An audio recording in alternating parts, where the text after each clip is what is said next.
Hi guys, my name's Ellie, welcome to my channel, and today we are doing our monthly update on my 2018. So, I should have footage of where it was at the, where my progress was at the last check-in, so I'll be trying to put those in, but if it's corrupted again, then I'll just look like a ridiculous person making references to stuff that's not there. So, I would like to start, we'll start with the Lorac Pro Matte. So, I was here.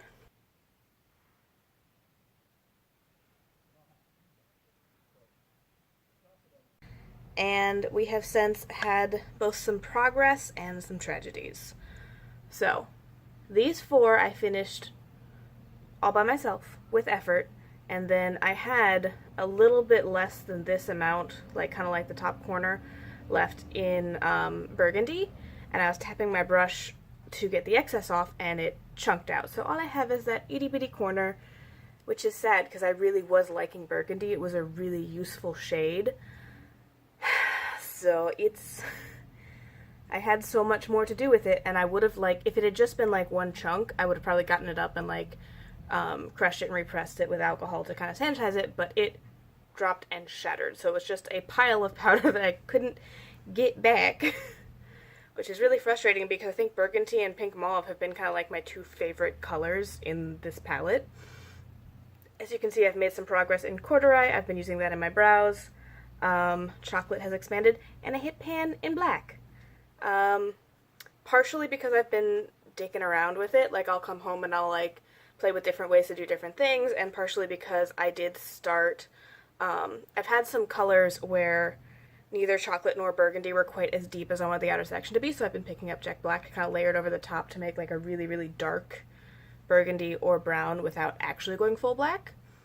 And it's been helpful, so that's surprising. I didn't think I was actually going to make much progress in jet black because I just don't use that much black every day.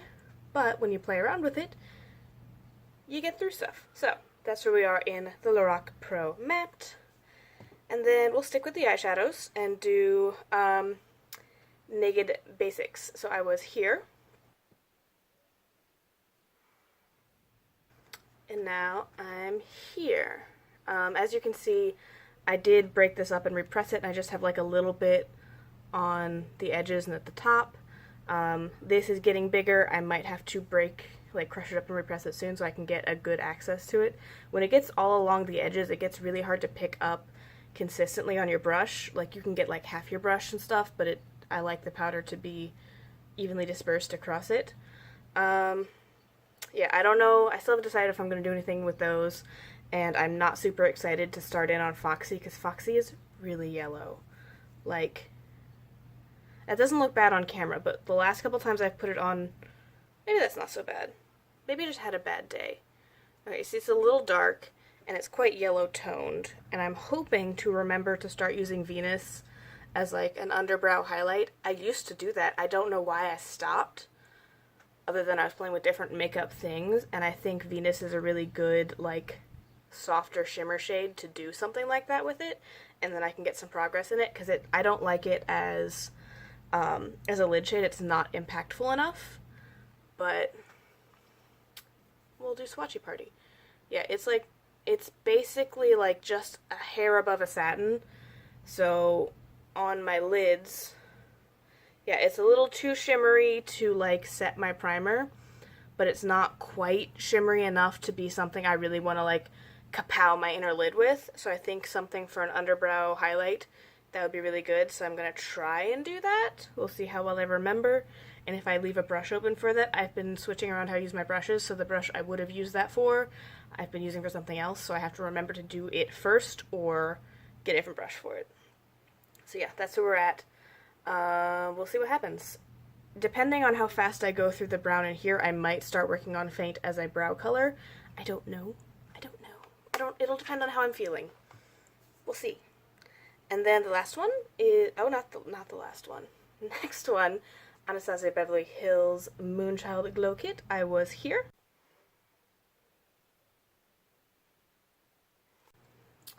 And we are here. As you can see, I hit pan in the green one. I actually did find a really pretty combination yesterday of mixing Lucky Clover with Blue Ice, because I kind of want to Those are the next two to really like dig into.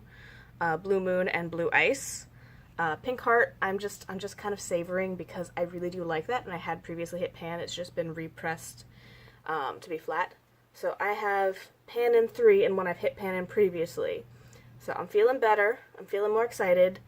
As you can see, this pan expanded, and I'm having fun. Some of that has been that I've been playing with other highlighters, which is bad, but I still have new products and I like to review them. So, oh, I got it all over my hand. Yeah.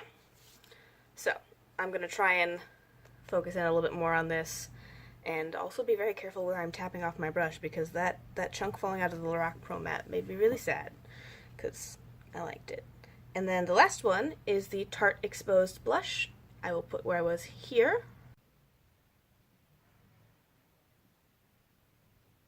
And I hit pan again.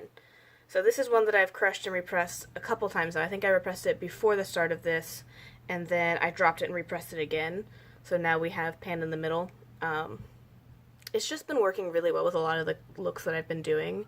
So I've been kind of focusing on this instead of my other cream blushes in my other project, which is bad for them, but I like this. And this one's older than they are, so yeah, I really like that. I really like having pan in here again.